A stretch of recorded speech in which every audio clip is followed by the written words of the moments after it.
ಏನು ಈ ಒಂದು ಎಲೆಕ್ಷನ್ ನ ಸಂದರ್ಭದಲ್ಲಿ ಕೋವಿಡ್ ಇರುವಂತಹ ಹಿನ್ನೆಲೆಯಲ್ಲಿ ಸಾಕಷ್ಟು ಮುಂಜಾಗ್ರತಾ ಕ್ರಮಗಳನ್ನು ತೆಗೆದುಕೊಳ್ಳಲಾಗಿದೆ. ಯಾಕಂದ್ರೆ ಮತದಾರರಿಗೂ ಕೂಡ ಎಲ್ಲಾ ಮುನ್ನೆಚ್ಚರಿಕೆ ಕ್ರಮಗಳನ್ನು ತೆಗೆದುಕೊಳ್ಳಲಾಗಿತ್ತು. ಆದ್ರೆ ಮತದಾರರು ಬಳಸಿದ ಹ್ಯಾಂಡ್ ಗ್ಲೌಸ್ ಈಗ ನಡು ರಸ್ತೆಗಳಲ್ಲಿ ಬಿದ್ದಿರುವಂತಹ ಘಟನೆಗಳು ಕೂಡ ನಡೆದಿದೆ. ಮತಕೇಂದ್ರದ ಬಳಿ ಚೆಲ್ಲಾಪಿಲ್ಲಿಯಾಗಿ ಬಿದ್ದಿದೆ ಹ್ಯಾಂಡ್ ಗ್ಲೌಸ್ ವಿಲೇವಾರಿಗೆ ಪ್ಲಾನ್ ಮಾಡಿಲ್ಲ ಅಧಿಕಾರಿಗಳು. ಒಂದ್ ಕಡೆ ಮುಂಜಾಗ್ರತಾ ಕ್ರಮಗಳನ್ನ ಮುನ್ನೆಚ್ಚರಿಕಾ ಕ್ರಮಗಳನ್ನ ತೆಗೆದುಕೊಂಡಿದ್ದಾರೆ. ಬರುವಂತಹ ಸಂದರ್ಭದಲ್ಲಿ ವೋಟ್ ಮಾಡೋದಕ್ಕೆ ಬರುವವರಿಗೆ ಎಲ್ಲ ಹ್ಯಾಂಡ್ ಗ್ಲೌಸ್ ಕೊಡೋದು, ಸ್ಯಾನಿಟೈಸಿಂಗ್ ವ್ಯವಸ್ಥೆ ಆಗಿರ್ಬೋದು, ಜೊತೆಗೆ ಅವರಿಗೆ ಥರ್ಮಲ್ ಚೆಕ್ ಮಾಡುವಂತದ್ದಾಗಿರ್ಬೋದು, ಇವೆಲ್ಲವೂ ಕೂಡ ಮಾಡಿದ್ದಾರೆ. ಬಟ್ ಆದ್ರೆ ಹ್ಯಾಂಡ್ ಗ್ಲೌಸ್ ಅನ್ನ ಕೊಟ್ಟಿದ್ದಾರಲ್ಲ, ಆ ಒಂದು ಹ್ಯಾಂಡ್ ಗ್ಲೌಸ್ ಗಳು ಹೇಗ್ ಬಿದ್ದಿವೆ ಅಂತ ನೀವು ನೋಡಿ. ನಡು ರಸ್ತೆಯಲ್ಲೇ ಹ್ಯಾಂಡ್ ಗ್ಲೌಸ್ ಅನ್ನ ಹಾಕಿ ಹೋಗಿದ್ದಾರೆ. ಅಲ್ಲಿ ವೋಟ್ ಮಾಡೋದಕ್ಕೆ ಬಂದಂತಹ ಜನ ವಿಲೇವಾರಿಗೆ ಅಧಿಕಾರಿಗಳು ಪ್ಲಾನ್ ಮಾಡಿಲ್ಲ. ಅಲ್ಲಿ ಅಟ್ಲೀಸ್ಟ್ ಒಂದು ಅದಕ್ಕೋಸ್ಕರ ಅಂತಾನೆ ಒಂದು ಡಸ್ಟ್ ಬಿನ್ ಅನ್ನ ಇಟ್ಟಿದ್ರೆ ಅಟ್ಲೀಸ್ಟ್ ಅಲ್ಲೇ ಹಾಕಬೇಕು, ಅಥವಾ ಆ ಒಂದು ಹ್ಯಾಂಡ್ ಗ್ಲೌಸ್ ಅನ್ನ ಅಲ್ಲೇ ನೀವು ಹಾಕಬೇಕು ಅಂತ ಏನಾದ್ರೂ ಪ್ಲಾನ್ ಮಾಡಿ ಹೇಳಿದಿದ್ರೆ ಅಟ್ಲೀಸ್ಟ್ ಈ ತರದ ಸಿಚುವೇಶನ್ ನಿರ್ಮಾಣ ಆಗ್ತಿರ್ಲಿಲ್ಲ. ಇದು ಜಾಲಹಳ್ಳಿಯ ಸಿದ್ಧಾರ್ಥ ನಗರದ ಮತಕೇಂದ್ರದ ಬಳಿ ಈ ತರದ ಒಂದು ಘಟನೆ, ಈ ತರದ ದೃಶ್ಯ ಕಾಣೋದಕ್ಕೆ ಸಿಕ್ಕಿರೋದು. ಮತಗಟ್ಟೆ ಸುತ್ತಮುತ್ತಲಿನ ನಿವಾಸಿಗಳಿಗೆ ಈಗ ಆತಂಕ ಇದೆ. ಓಟ ಏನೋ ಆಯ್ತು, ಮತಗಟ್ಟೆ ಆಗಿದೆ, ಆದ್ರೆ ಈಗ ಹ್ಯಾಂಡ್ ಗ್ಲೌಸ್ ಗಳನ್ನ ಈ ರೀತಿಯಾಗಿ ಬಿಸಾಡು ಹೋಗಿದಾರಲ್ಲ ಅನ್ನುವಂತಹ ಆತಂಕ ಅಲ್ಲಿನ ಸುತ್ತಮುತ್ತಲಿನ ಜನರಿಗೆ ಈಗ ಕಾಡತ್ತೆ.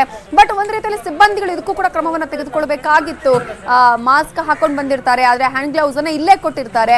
ಹ್ಯಾಂಡ್ ಗ್ಲೌಸ್ ಅನ್ನ ಹಾಕೊಂಡೆ ವೋಟ್ ಮಾಡಬೇಕಾಗತ್ತೆ.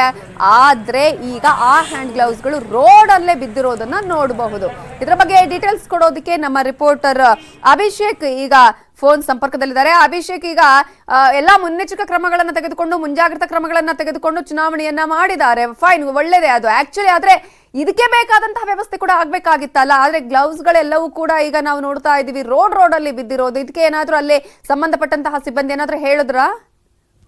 ಖಂಡಿತ ನವಿತಾ ಜೈನ್, ಏನು ಅಂತಂದ್ರೆ ಚುನಾವಣೆ ನಡೆಸೋದಕ್ಕೆ ಮುಂಜಾಗ್ರತಾ ಕ್ರಮವಾಗಿ ಗೋಲ್ಡ್ ಗ್ಲೌಸ್ ವಿತರಣೆ ಮಾಡೋದಂದ್ರೆ ಯಾವ್ದಕ್ಕೂ ಕೂಡ ಮತಗಟ್ಟೆಯಲ್ಲಿ ಬಟನ್ ಒತ್ತಬೇಕಾದ್ರೆ ಸೋಂಕು ಹರಡಬಾರ್ದು ಅಂತ ಗ್ಲೌಸ್ ವಿತರಣೆ ಮಾಡಿದ್ರು. ಆದ್ರೆ ವಿತರಣೆ ಮಾಡಿ ಬಳಸಿದ ಗ್ಲೌಸ್ ಅನ್ನ ಯಾವ ರೀತಿ ವಿಲೇವಾರಿ ಮಾಡ್ಬೇಕು ಅಂತ ಪ್ಲಾನ್ ಸರಿಯಾಗಿ ಪ್ಲಾನ್ ಮಾಡಿಲ್ಲ ಆರೋಗ್ಯ ಇಲಾಖೆ ಸಿಬ್ಬಂದಿಗಳಾಗಿರ್ಬೋದು, ಬಿಬಿಎಂಪಿ ಅಧಿಕಾರಿಗಳಾಗಿರ್ಬೋದು. ಕೇವಲ ಸಿದ್ಧಾರ್ಥ ಮತಗಟ್ಟೆ ಅಲ್ಲ, ಬಹುತೇಕ ಏನು ಬೆಂಗಳೂರಿನ ರಾಜರಾಜೇಶ್ವರಿ ನಗರದ ಬಹುತೇಕ ಮತಗಟ್ಟೆಗಳಲ್ಲೂ ಕೂಡ ಇದೇ ವ್ಯವಸ್ಥೆ ಇರ್ತಕ್ಕಂಥದ್ದು. ಎಲ್ಲಿ ನೋಡಿದ್ರು ಕೂಡ ನಿಮ್ಗೆ ಗ್ಲೌಸ್ಗಳು ರಸ್ತೆಯಲ್ಲಿ ಎಲ್ಲದರಲ್ಲೇ ಬಿದ್ದು ಕಾಣಿಸ್ತಕ್ಕಂಥ ವ್ಯವಸ್ಥೆಗಳು ಕಂಡಿರ್ತಕ್ಕಂಥದ್ದು. ಅದೇ ಸಂಪೂರ್ಣವಾಗಿ ಗೊತ್ತಾಗುತ್ತೆ ಗ್ಲೌಸ್ ವಿಲೇವಾರಿಗೆ ಯಾವುದೇ ರೀತಿ ಪ್ಲಾನ್ ಮಾಡಿಲ್ಲ, ಅದನ್ನ ಸೂಕ್ತವಾಗಿ ವಿಲೇವಾರಿ ಮಾಡ್ಬೇಕು ಅನ್ನೋದು ಗೊತ್ತಿಲ್ಲ.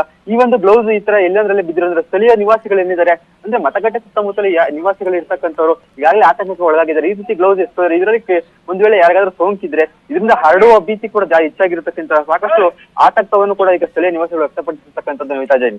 ಓಕೆ, ಅದ್ರ ಜೊತೆಗೆ ಅಭಿಷೇಕ್, ಈಗ ಒಂದ್ ಕಡೆ ನಾವು ಜನರನ್ನ ಕೂಡ ಇಲ್ಲಿ ನೋಡ್ಬೇಕಾಗತ್ತೆ. ಯಾಕಂದ್ರೆ ಓಕೆ, ಅವರು ಮುಂಜಾಗ್ರತಾ ಕ್ರಮ ತೆಗೆದುಕೊಂಡ್ರು, ಈ ತರ ವ್ಯವಸ್ಥೆ ಆಗಿಲ್ಲ.